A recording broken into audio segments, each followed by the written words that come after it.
News पर views segment में आप सबका स्वागत है। और देश में गैस स्पेस की सबसे बड़ी और दिग्गज कंपनी से हम आज आपकी करवाने जा रहे हैं मुलाकात। जी हाँ, महानगर गैस लिमिटेड एमजीएल।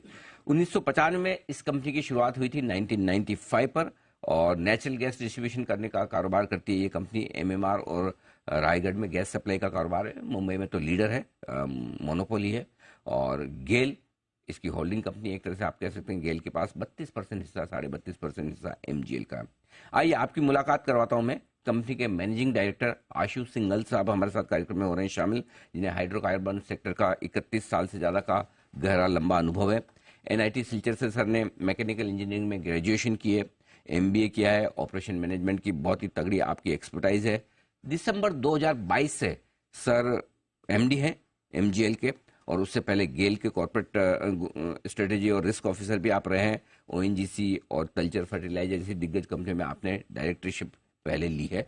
सिंघल साहब, बहुत बहुत स्वागत है सर आपका। धन्यवाद हमें समय देने के लिए। पिछली तिमाही में नतीजों के बाद आपसे मुलाकात हो नहीं पाई थी, लेकिन बहुत ही शानदार परफॉर्मेंस कंपनी की पिछली तिमाही में भी रही है।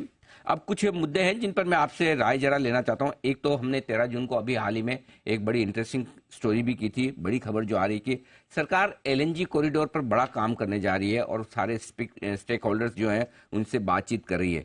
ये बताएं सर, आपकी कंपनी को, पूरे सेक्टर को इस तरह के कॉरिडोर से किस तरह की मदद मिल सकती है और आप उसमें किस तरह से कंट्रीब्यूट कर सकते हैं? क्या कुछ आप पार्टिसिपेशन कर रहे हैं सर? नमस्कार। नमस्कार सर। दो अलग अलग चीज है। एक जो हमारा मेन बिजनेस है वो है सीएनजी, पीएनजी और इंडस्ट्री कॉमर्स को हम लोग नेचुरल गैस सप्लाई करते हैं। तो वो हमारा बिजनेस बहुत सालों से रहा है, उसको हम लोग ग्रो करते रहते हैं। पर जैसे जैसे आप आगे बढ़ते हैं कुछ नए एरियाज हमें ढूंढने पड़ते हैं, और गवर्नमेंट, जैसे आपने कहा कि एलएनजी के ऊपर काफी अहमियत देती है, तो अभी काफी सारे एलएनजी स्टेशन सेटअप करने का प्लान है। तो आईओसीएल और बाकी बीपी, एचपी, गेल और कई सारी कंपनियां हैं जो एलएनजी के स्टेशन अलग अलग जगहों पे लगा रहे हैं। इसमें गवर्नमेंट ने कई स्टेप्स पहले भी लिए हैं, जैसे कि एलएनजी कोई भी लगा सकता है किसी भी लोकेशन में। उसमें कोई लाइसेंस लेने की अलग से आवश्यकता नहीं है, खाली एक सेफ्टी क्लियरेंस लेना पड़ता है। तो रिसेंटली हमने एक सवरोली करके एक जगह है, खपोली, मतलब मुंबई की आउटस्कर्ट पे, जहां पर एक एलएनजी स्टेशन लगाया है जो टेक्निकली कंप्लीट हो चुका है, पैसों की क्लियरेंस भी आ गई है, और हो सकता है 2-3 हफ्ते के अंदर हम उसको कमीशन करेंगे। इसके अलावा बहुत रिसेंटली हमने एक एमओयू साइन किया है बैद्यनाथ एलएनजी लिमिटेड से, जो कि जिसने कि इंडिया में सबसे पहले एलएनजी डिस्पेंसिंग यूनिट्स लगाई थी। और उसके साथ हम लोग नए एलएनजी स्टेशन लगाने के लिए योजना बना रहे हैं, जो हो सकता है 1-2 साल के अंदर 4-5 जगह पे एलएनजी स्टेशन और हम लगाएंगे।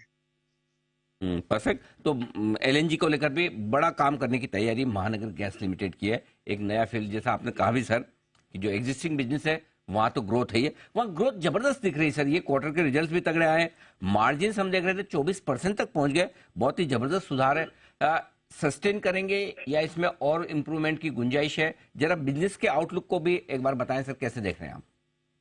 देखिए, जो मार्जिन्स हैं, अगर आप ग्रॉस मार्जिन की बात करेंगे, वो उतना सही रूप से दिखाता नहीं है कंपनी की परफॉर्मेंस। हमारा जो अच्छा पैरामीटर है वो मार्जिन्स, एबिटा मार्जिन्स पर एससीएम वॉल्यूम में हम मेजर करते हैं।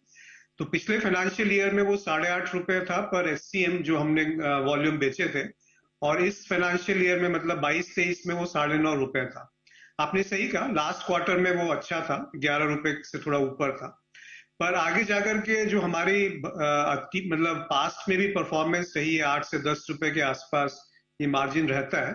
उसी रेंज में हम एक्सपेक्ट करते हैं कि रहेगा, क्योंकि मार्जिन के साथ साथ हमें वॉल्यूम्स पे भी ध्यान रखना पड़ता है कि हमें नया वॉल्यूम ग्रोथ मिले और नई सीएनजी गाड़ियां कन्वर्ट हो। तो सीएनजी की गाड़ियों को कन्वर्ट करने के लिए प्राइस डिफरेंशियल जरूरी होता है पेट्रोल डीजल के कंपैरिजन में। तो वो हम लोग एक मेंटेन करके रखते हैं। तो हमारी प्रॉफिटेबिलिटी, मार्जिन्स और नया बिजनेस, इन तीनों के साथ एक हम बैलेंस बना के हम आगे बढ़ते हैं। अच्छा सर, ये वॉल्यूम्स के लिहाज से एक लोगों के मन में ये सवाल आता है कि भाई अब इलेक्ट्रिक व्हीकल्स आ रहे हैं, राइट? तो फोकस काफी उधर शिफ्ट होगा। क्या कोई वाकई में खतरा है, थ्रेट है आपके लिए, या कोई फर्क नहीं पड़ेगा? देखिए, हमें इसको अगर समझना है तो थोड़ा गहराई से समझना पड़ेगा, क्योंकि इलेक्ट्रिक व्हीकल अभी इंडिया में 80-90% केवल टू व्हीलर्स है। टू व्हीलर्स में सीएनजी वैसे भी नहीं लगती, तो हमारे लिए उसमें डायरेक्ट कोई थ्रेट नहीं है। थ्री व्हीलर में अभी धीरे धीरे करके इलेक्ट्रिक व्हीकल्स बढ़ेंगे, उसमें कोई डाउट नहीं है। पर जो पूरा बिजनेस सेगमेंट है, मतलब सीएनजी व्हीकल्स का, वो इतना बड़ा है कि उसमें हर एक फ्यूल के लिए जगह है। और अगर आप पॉल्यूशन के एंगल से भी देखेंगे तो पहले डीजल की गाड़ियों को हटाया जाएगा, या धीरे धीरे वो कम होंगी अगर पॉल्यूशन जिसपे ज्यादा होता है, फिर पेट्रोल और फिर सीएनजी, एंड उसके बाद इलेक्ट्रिक व्हीकल में भी अगर आप दूसरा पहलू भी देखिए तो काफी जो हमारी कोल की जनरेटेड इलेक्ट्रिसिटी है, उससे इलेक्ट्रिसिटी अगर हम इलेक्ट्रिक व्हीकल रन करते हैं तो उसमें कार्बन फुटप्रिंट काफी रहता है। तो सीएनजी अभी हमारी जो आगे के प्रोजेक्शंस है उसमें काफी महत्वपूर्ण भूमिका निभाएगा ट्रांसपोर्टेशन सेक्टर में। Okay, perfect sir. Gas pricing formula जो नया आया है, जिसमें हर महीने अब गैस के दाम बदल सकते हैं, बढ़ भी सकते हैं, घट भी सकते हैं, बताएं सर आपके बिजनेस पे किस तरह का असर पड़ेगा? फायदा है या न्यूट्रल? हमारे को इससे फायदा ही है, क्योंकि अगर ये किरीट पारिक कमेटी रिकमेंडेशन एक्सेप्ट नहीं होती तो एपीएम गैस के प्राइसेस $10 के आसपास पहुंच जाते थे, जो $8.5 थे। पर इस रिकमेंडेशन के बाद वो भी $6.5 पे आ गए। तो हमने इसका जो हमें फायदा हुआ था वो बेनिफिट कस्टमर्स के पास पास ऑन कर दिया था। पहले ₹2.5 हमने कम किए थे फरवरी में, और ₹8 हम सीएनजी के दाम पर केजी घटाए थे अप्रैल 8 तारीख को। तो वो फायदा हमने कंज्यूमर को पास ऑन कर दिया है। पर उसका अर्थ ये भी है कि हमारे को एक ट्रैक्शन मिलता है कन्वर्जन के लिए, क्योंकि डीजल और पेट्रोल दोनों से अभी सीएनजी के दाम काफी कम है। 16%, 17% डीजल के कंपैरिजन में कम है, और 45% पेट्रोल के कंपैरिजन में कम है, अगर हम माइलेज का करेक्शन भी कर लेते हैं, जो कि एक सब्सटेंशियल डेल्टा है हमारे राय में। और इससे हमें अच्छे कन्वर्जेंस दोबारा से मिलने की उम्मीद है। पिछले कुछ 6-7 महीनों में वो कन्वर्जेंस कम हो गए थे, क्योंकि डेल्टा काफी कम हो गया था। पर इस वजह से जो भी रिकमेंडेशंस गवर्नमेंट ने एक्सेप्ट करी है, हमारे लिए और पूरी सीजीडी इंडस्ट्री के लिए एक वेलकम स्टेप है। Okay, perfect. सर आखिरी सवाल ये कि अब जो कंपनी की ग्रोथ आएगी नई, वो कहाँ से आएगी? कुछ कैपेक्स कर रहे हैं या कुछ और अलग? साथ ही वित्त वर्ष 2024 के लिए अगर एक गाइडेंस आपका कोई है, आप बता पाए अपने हमारे निवेशकों को और हमारे दर्शकों को और अपने निवेशकों को सर।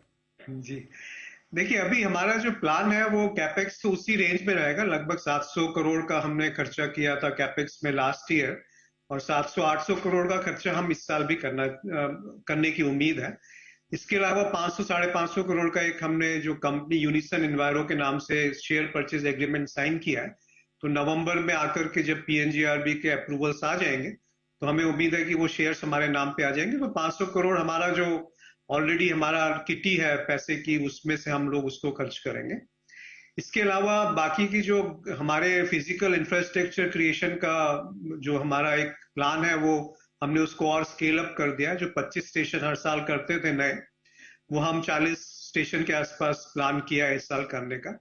हमने पीएनजी कनेक्शंस भी लास्ट ईयर 3 लाख के ऊपर किए, जो कि देश में सेकंड हाईएस्ट है आफ्टर आईजीएल। उन्होंने 3,10,000 किए हैं और हमारे 3,05,000 है। तो पूरा इंफ्रास्ट्रक्चर है। बाकी पाइपलाइन जो सिटी में ले करते हैं, और बाकी जो नई हमारी योजनाएं आ रही हैं, जैसे सीबीजी प्लांट एक हमने एमओयू बहुत रिसेंटली साइन किया बीएमसी के साथ। तो वो भी हमारा प्लांट एक्सपेक्टेड है कि 1.5 साल 2 साल के अंदर कमीशन होगा। तो काफी सारे निवेश की अपॉर्चुनिटीज भी हैं, मतलब नई जो परियोजनाएं आ रही हैं हमारे कंपनी में, तो उससे कंपनी की ग्रोथ आगे बढ़नी चाहिए। बिल्कुल ठीक बात है सर। तो मजबूत नतीजे इस तिमाही के और पूरे साल को लेकर आउटलुक बहुत ही स्ट्रांग है। एमजीएल के एमडी आशु सिंघल साहब का सर बहुत बहुत धन्यवाद, आपने हमें समय दिया और हमारे दर्शकों से बातचीत की। Thank you so much sir. Thank you. बाजार